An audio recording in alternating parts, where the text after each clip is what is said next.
Salamat sa araw na to, Our Lady, as we honor our Blessed Mother, Our Lady of the Rosary. Not only a day, it's the whole month of October, we have the Holy Rosary. Why? Why is it very important? Why is it dear to us? There are very many parishes named after the Holy Rosary. And we thank God for this. But today, this was celebrated in the year, the 16th century, mga 1571, yung digmaan sa Europa, sa bandang Greece. There was a big battle between the Turks against the Christians. At walang kalaban-laban. This is the Battle of Lepanto. Walang kalaban-laban, undermanned yung mga Kristiyano, pero nagtagumpay. Yung tagumpay ng laban na to was attributed to Our Lady. The original title of this feast was Our Lady of Victories, but later on it was changed to Our Lady of the Most Holy Rosary. And then, 100 years later, this same victory occurred in La Naval de Manila. Ito rin naman yun. The same intercession of our Blessed Virgin Mary, more powerful Dutch naval army against the Spanish. If not for that, in both two victories, if not for that, Europe would have been perhaps not Christian. If not for that, Manila, the Philippines would not be Christian because of this. But because of the intercession of our Blessed Mother, we attribute the victory to the Blessed Mother's intercession. Then it became the Feast of the Holy Rosary, and we thank God for this.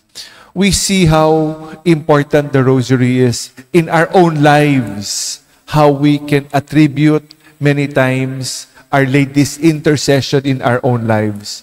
In my life, for example, but in all of us, how Our Lady has been there and how powerful the Holy Rosary has been in overpowering difficult moments, impossible moments, paano tayo nakabangon. So salamat. Salamat sa excuse me. Salamat sa ating mahal na ina sa kanyang pamamagitan. Lastly, as we speak very briefly of the gospel, we see the question, who is my neighbor? Who is my neighbor in the gospel?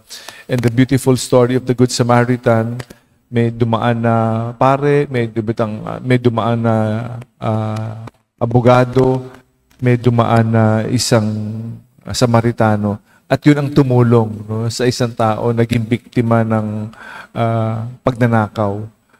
Who is my neighbor? We have to go beyond.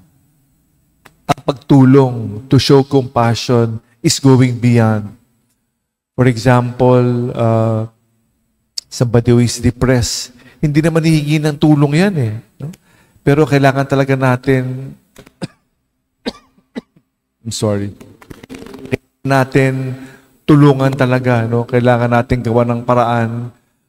We have to truly keep an eye open, have compassion open, those who need our help. That is the neighbor.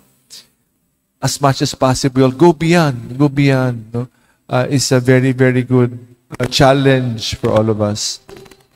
But also, in our own small way, also we have to go beyond that. Look, pero it's also very important for us to, baka ang kailangan lang naman yan, simpleng ngiti lang, simpleng encouragement lang, simpleng mga pamamaraan. Simpleng pamamaraan ang hinihingi sa atin.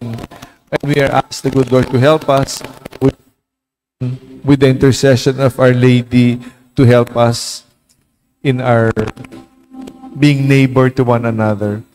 We thank God for this feast. We thank God for our neighbor, the neighbor who God is in each and every one of our lives.